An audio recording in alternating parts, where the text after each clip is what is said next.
Today we're going to be looking at the Russian Revolution, which was one of the most significant events of the 20th century and really shaped the global dynamic going all the way up until the beginning of this century.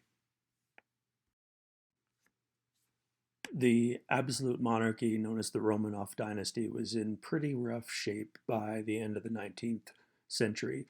One of the problems with hereditary monarchy is if you get a couple of idiots in a row, it can kind of take the whole house down. So there's a popular uprising against the czar that led him, kind of backed him in a corner, and he created a legislature for the first time. It was really only for aristocrats. There wasn't much of a popular vote at all for regular people, but it was a start. Briefly, there was universal male suffrage, but in practicality, that didn't actually play out. And eventually, the Tsar was able to get most of the powers that he had had prior to the creation of the Duma. Again, not a terribly bright guy. He alienated different groups of people that he really should have been courting and keeping on his side. Generally speaking, the Tsar was not super popular amongst the peasantry, and so you want to keep the bourgeoisie, the professional classes, on your side. I think the quote from the book it was pretty blunt that he's both indecisive and stupid, but those two descriptors definitely play out here as we go along. For example, despite having no military training, you'd think a guy with a suit like that had had military training and experience. He had none, but he thought it would be a genius idea for him to take personal command of the military during the First World War, which kind of explains how World War One went for the Russians. As it got worse, more and more people, especially in the cities, were turning against the Tsar. And he was so incompetent that he, even when he recognized his own incompetence, made a stupid play and decided to just turn the management of the war not over to generals, not over to military experts, but to his wife and her personal advisor named Rasputin. The Russian Revolution isn't just one revolution, it's like three or four. And the first one was actually an uprising of aristocrats. The war effort was a giant mess. The Russian society was really still maybe 400 years behind a lot of the rest of Europe, and it just wasn't prepared to wage a modern mechanized war. They didn't have enough equipment. They didn't. Not all of the soldiers in this massive army had firearms, which you'd think you'd probably want to have your soldiers have. Fuel shortages. It was a giant mess, and so the aristocrats were the ones that actually rose up first. They were very concerned about this guy Rasputin. You can see him there on the screen. Looks totally sane and normal. He had some sort of a creepy hold on the Tsarina, and since the Tsar had kind of already decided to go back to hunting instead of managing the war. Now you have Rasputin, who's kind of running the war, which is not great. He started out by saying that he had some magic cure for, the son of the Tsar and Tsarina. It was, of course, BS. And so at a certain point, the aristocrats were like, okay, we're done with this guy. And they murdered him, thinking that would solve the problems and everything would go back to normal, which of course it did not. Things continued to get worse, particularly in the capital, which St. Petersburg. There were food riots. You had people for the first time being brave enough to chant "Down with the Tsar." In 1905, that would have and did actually get hundreds of people massacred outside of the Winter Palace. But now, in the middle of the war, all of your best soldiers are probably all dead already, and there's not really anybody hanging around to guard the palace like they used to have been able to. Even the Duma, the legislature, called on Nicholas to step down, and finally he did. And he and his entire family were placed under house arrest. The second Russian Revolution was what they called the February Revolution, but it wasn't actually in February. It was in March of 1917, and the reason for that discrepancy is that the Russians were still, using what's called the Julian calendar, which was established in Roman times, whereas every other Western country had adopted a more modernized calendar in the late 1600s. But anyway, so the liberal provisional government ends up overthrowing the czar. He abdicates, and now they're in control, and they're trying to be, sort of a Western style democracy. And so they start with universal male suffrage, so all men can vote, and some basic Bill of Rights style civil rights. This was a positive outcome from the perspective of the bourgeoisie. Business leaders and the professional class, they were very happy that the czar was no longer in control because they recognized that he was incompetent.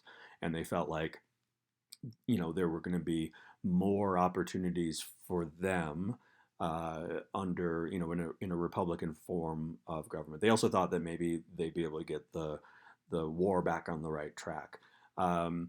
But the capital remains sort of the dominant place in the country.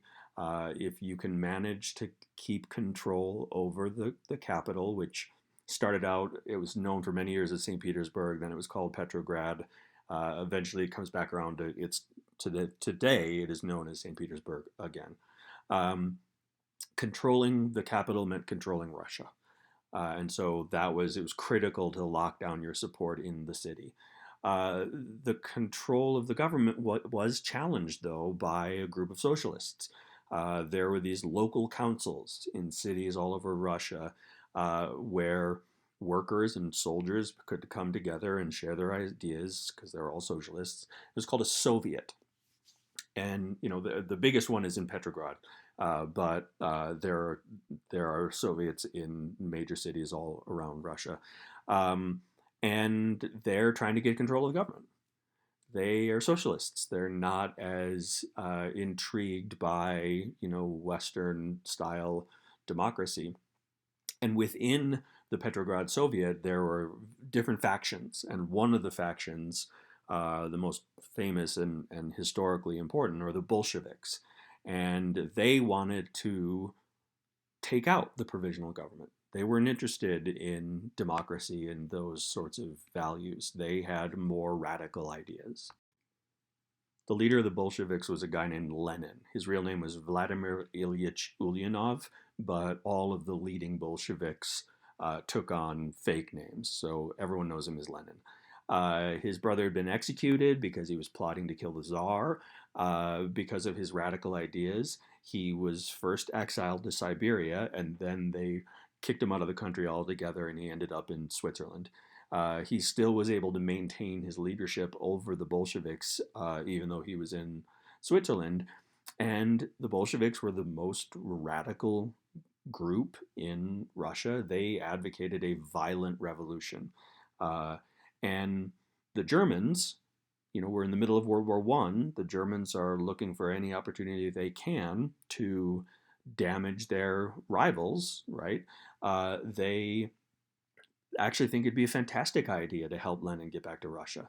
They wanted to make sure that he had passage across Germany so he could get back to Russia, and it was the hope on the Germans' part that he would radically destabilize the country, which he absolutely does.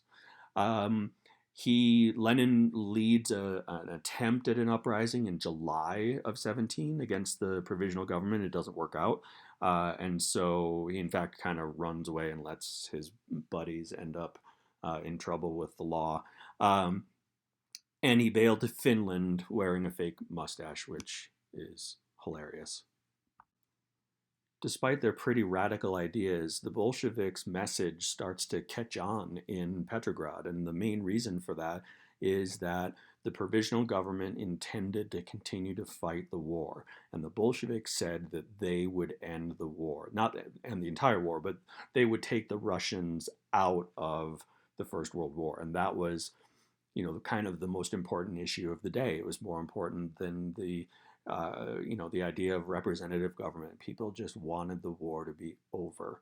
And another reason why people turned against the provisional government is that there was this kind of ridiculous, fantastical, unrealistic plan to violently suppress all of the Soviets across the country.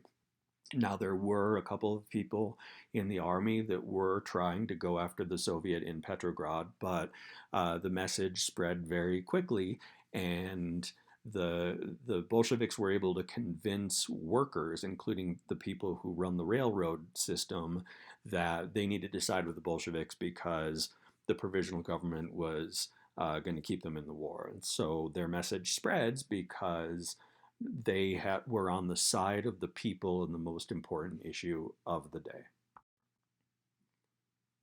Just so you have a sense of what a Soviet literally is, this is a picture of the Petrograd Soviet.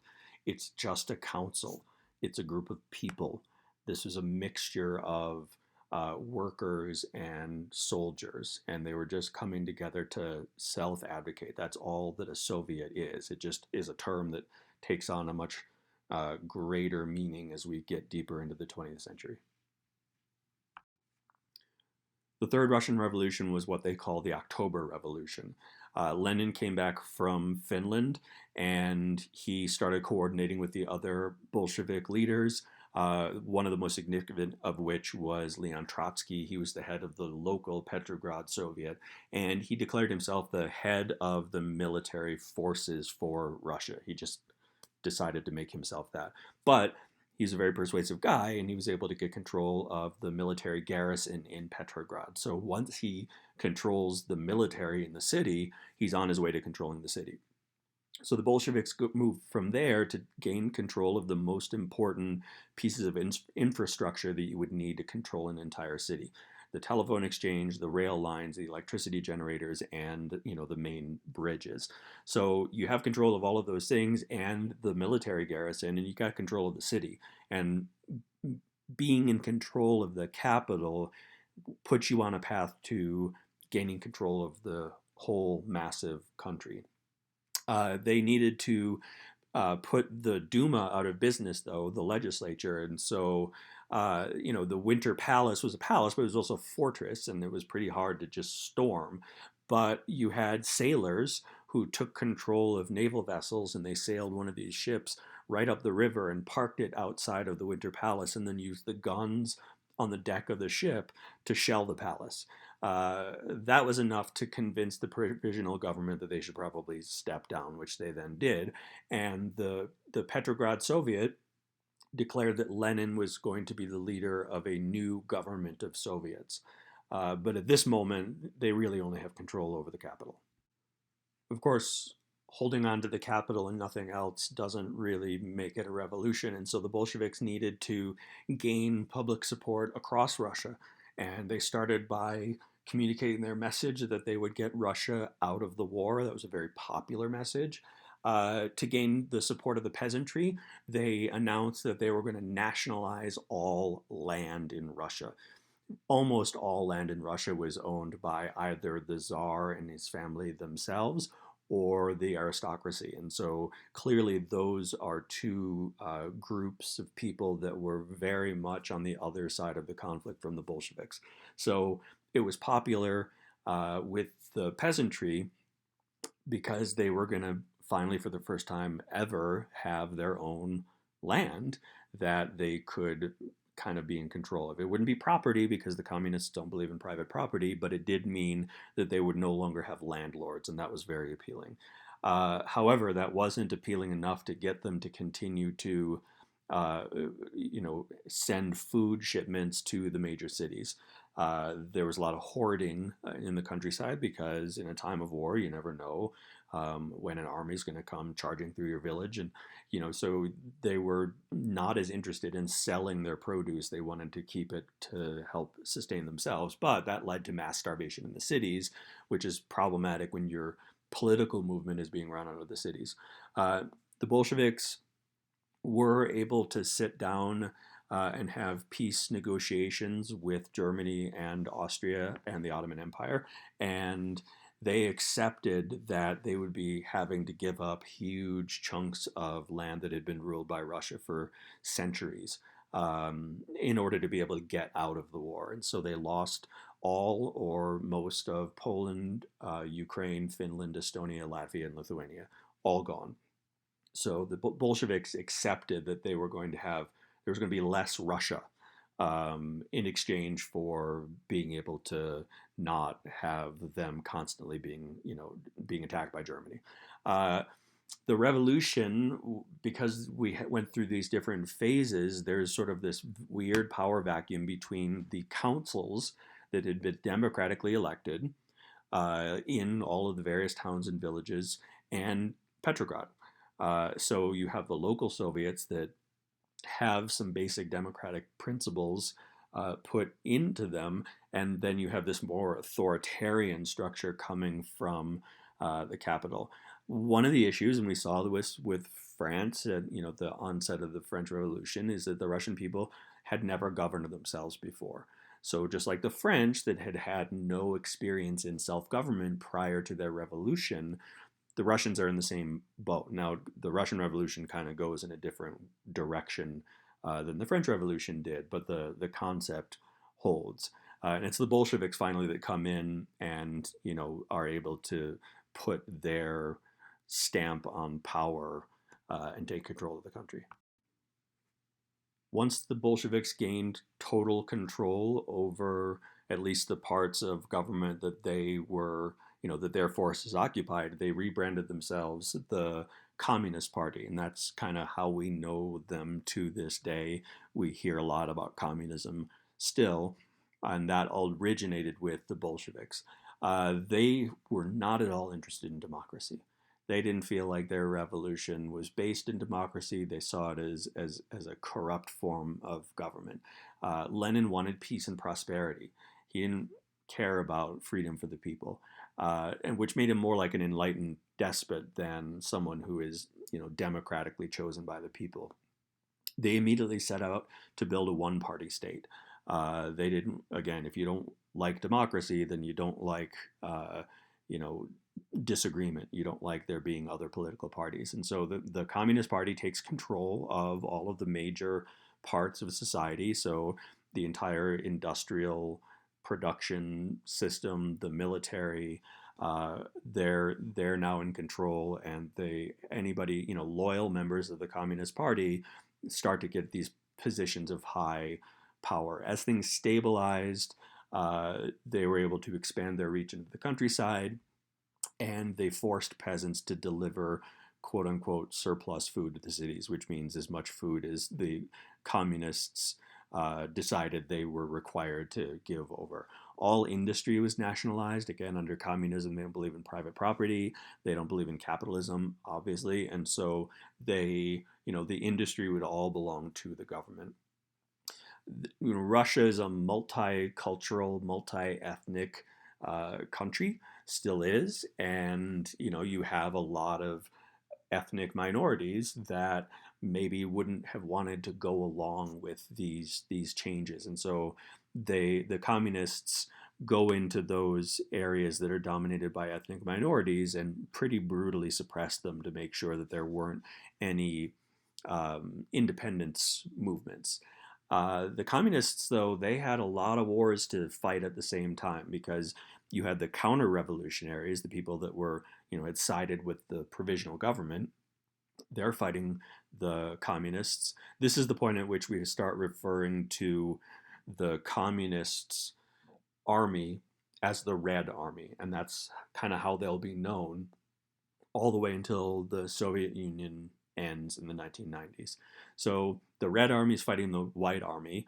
They also have to fight these groups of ethnic minorities that live in the border regions who are all trying to get independence. You have peasant revolts because they're being forced to give their food over to the cities, and then you even get towards the end of World War One, several of the Allied countries sent troops into Russia to try to defeat the communists.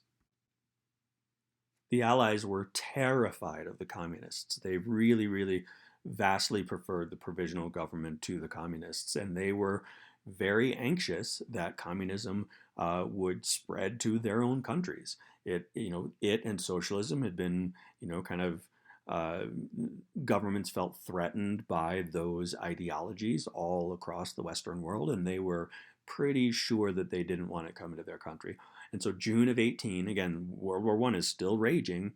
British and French troops are still fighting the Germans on the Western Front, but they also sent forces to invade northern Russia.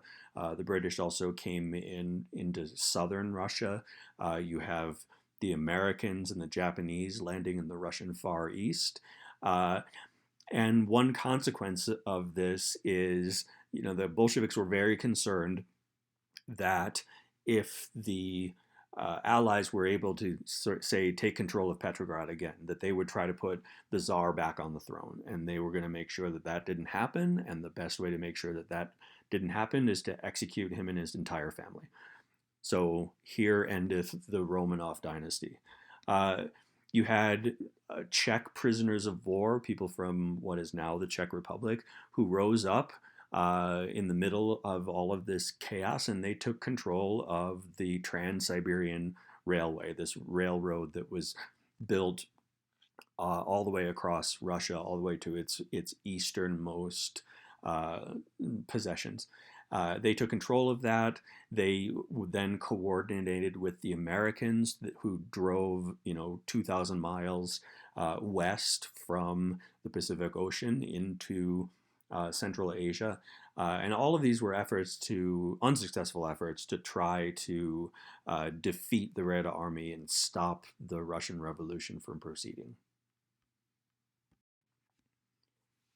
Here's a map that just shows the various movements of forces and where the major battles were. You can also see in the west the orange territory. That's all of the land that Russia chose to give up in exchange for peace with Austria and with Germany. So those green arrows show the directions of the Allied forces coming in from the west and from the north and from the south.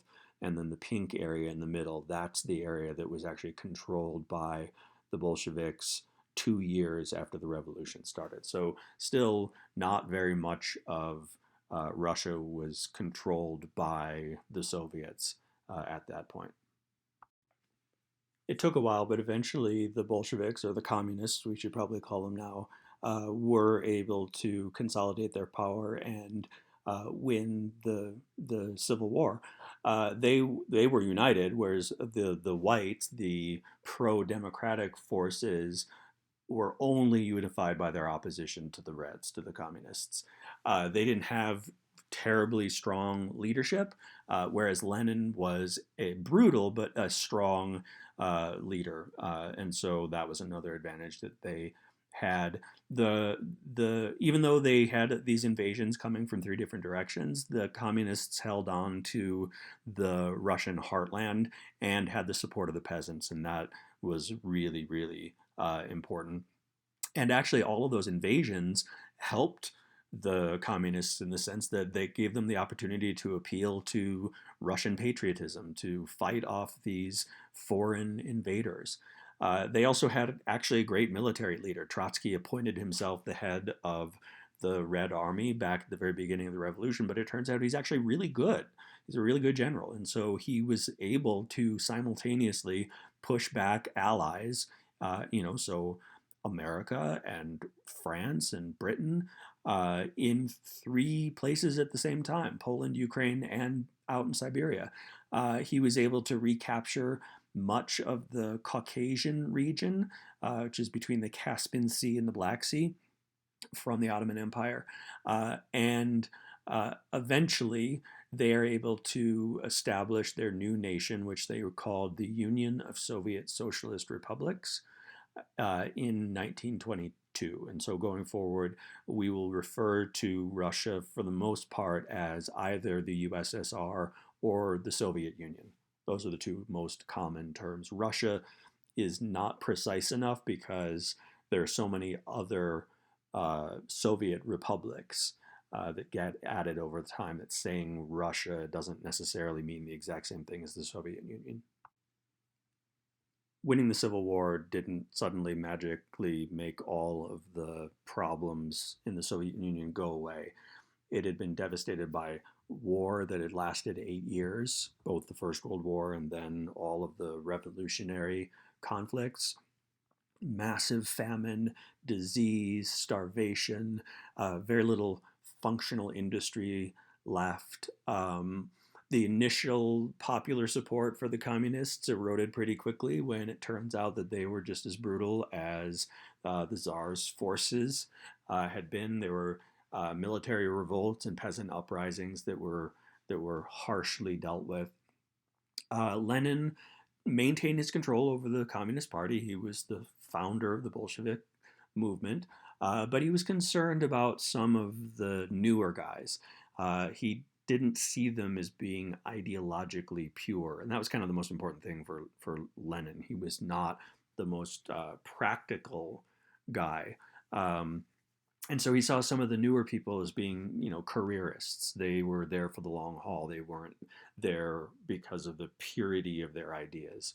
Structurally, the country was run by what was called the Central Committee of the Communist Party, but within that was a much smaller group called the Politburo, and the Politburo is really what ran the country. So think of it kind of like as the same as the president's cabinet. Whoever's the leader of the party is the leader of the country, but it's the Politburo that helps that process get turned into governance. But Lenin started having strokes in 1922, so he really only got to enjoy his communist paradise for a couple of years before dying, and so they had to, it was clear that he wasn't well, and they had to have conversations about who was going to take over upon his demise. The obvious choice was Trotsky because he was also a military hero. But he was a guy who was maybe not quite as good at politics, and much of the party leadership turned against him, which made it so that he wasn't going to actually end up being the leader. The one who does end up gaining power and then holding it for quite some time is Stalin. Really, becomes a massively important political figure during the Second World War as well. He was not Russian. Stalin wasn't Russian. He was Georgian. Georgia is not just a state in America; it's also a country in the Caucasian region. And so that's, his real name is Joseph Shalikashvili or something like that. He was another one of the Bolshevik leaders who took a fake name. He was also the only one of the original old school Bolsheviks who was not middle class. He was a working class guy. He didn't receive an education. He wasn't like a traveler, but what he was a genius with politics. And he was able to manipulate the other people in the leadership of the Communist Party to his ends. He joined the Bolsheviks as sort of a path to power. He wasn't an ideologue, right? When Lenin was concerned about careerists rather than revolutionaries, one of the people he was concerned about was, in fact, Stalin. And he probably should have been, because it certainly could have been a stroke that killed Lenin, but given the number of people that Stalin ends up having killed once he's in control, you have to at least consider the possibility that Stalin actually knocked Lenin off. Once Lenin was not in a position to really be able to run the country, there was this three-person group called the Troika that were in power. And Stalin's position, was actually the least significant at the beginning. He was the secretary. That was his title. He was the general secretary, and he wasn't nearly as well known as the other two, Trotsky being one of them. And so, but he's able to use his ability to, manipulate people and his political acumen to gain power. Lenin recognized that Stalin was somewhat problematic, and as he neared death, he advised them to not go with Stalin, but that didn't actually end up taking place. Lenin dies in 1924, maybe of natural causes, maybe not. But once he's gone, the differing philosophies between Stalin and Trotsky become difficult to reconcile. Trotsky was an ideologue. He was a revolutionary. He was somebody who was perfectly aligned with Lenin on those issues, and he believed that that there should be a permanent revolution against capitalism, that the goal should be to spread communist revolution to every single country. And that was not Stalin's perspective. Stalin had this, and again, Stalin wasn't like an idea guy so much. And so he came up with, well, we'll just have socialism in one country. That was his position, which is completely the opposite of permanent revolution and trying to push communism all over the world. But Stalin gets control over the party. One of the ways he gets control of the party is through patronage. That's where you give jobs to your friends. And that allowed him to get a personal following. And once he had people around him that were loyal and he had enough control over the Politburo, then he stripped Trotsky of all of his leadership positions. He was no longer in charge of the Red Army. And by 1929, right, 5 years after Lenin died, Trotsky fled the country. And he roams around the world for many years. He lives in Europe for a while. He actually lived in the Bronx for a year or two. And before the Soviets catch up with him in Mexico and assassinated him in 1940. Once Stalin had utter control of the Politburo, then he went after all of his enemies in the Central Committee. It was a massive purge. And eventually, he ends up purging some of the original Bolsheviks. Some of Lenin's closest advisors from back during and just after Russia got out of the First World War. Stalin got rid of anybody that he saw as a potential threat. Oh, by the way, the picture in the upper right-hand corner, that's Lenin. They have kept his embalmed body on display in a tomb in Moscow since 1924. So gross. Lenin and Trotsky both wanted communism to spread all around the world. And in order to facilitate that, they needed an organization. So they created this thing called Comintern. And that was going to be the way that they were going to spread communism. Even though right around the end of World War I, there were some promising signs of countries in Eastern Europe maybe adopting communism, it really only ended up sticking in Russia, at least until China adopts communism after the Second World War. But they wanted to spread the revolution all around the world. And they got kind of preachy because most Western countries had socialists. They had socialist movements. We had socialist presidential candidates in the United States 100 years ago.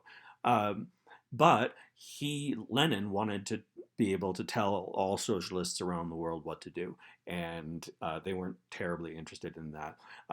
In America, none of our socialist groups wanted to get rid of democracy. And, the Leninists were not big fans of representative democracy. Comintern really only focused on areas where white people were dominant, even though you did have communist movements in places like Japan and Mexico and Vietnam.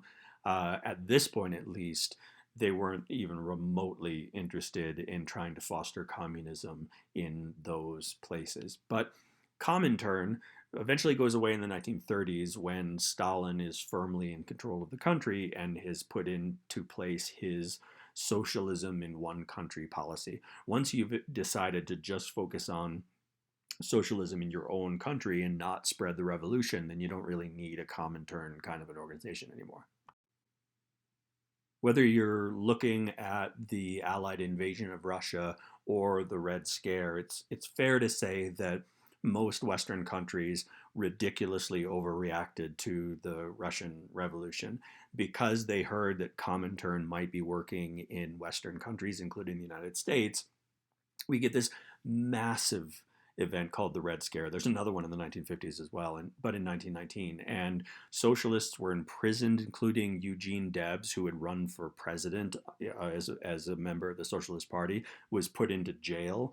Civil rights were curtailed dramatically during this period, and some of those Supreme Court cases have actually been upheld in recent years, disturbingly.